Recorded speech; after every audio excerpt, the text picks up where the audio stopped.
اچھا علامہ صاحب، یہ ارشاد فرمائیے گا کہ اعتکاف کا حکم کیا ہے؟ یہ فرض کا ہے یا واجب کا ہے یا پھر مستحب ہے؟ تو یہ کس زمرے کے اندر جو ہے وہ شامل کیا جاتا ہے اسے؟ اس میں یہ بات جاننا ضروری ہے کہ جو معروف ہے کہ شاید رمضان المبارک میں صرف اعتکاف کیا جاتا ہے، ایسا نہیں ہے، بلکہ اچھا اعتکاف کی 3 قسمیں ہیں۔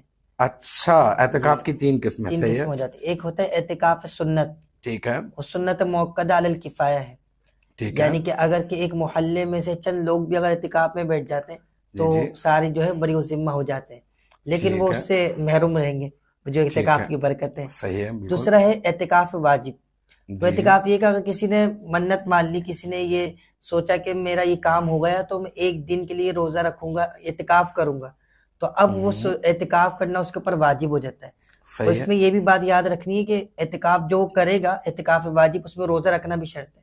اچھا، یہ ہے ٹھیک ہے، اعتکاف واجب۔ ٹھیک ہے، تو اعتکاف نفلی ہو گیا، جی، اعتکاف اعتکاف سنت ہو گیا، اعتکاف واجب ہو گیا، واجب ہو گیا۔ ٹھیک ہے، اور اعتکاف سنت۔ اچھا، یہ والا جو رمضان مبارک میں جو ہم لوگ کرتے جی، ہیں، یہ کیا اس کا حکم ہے؟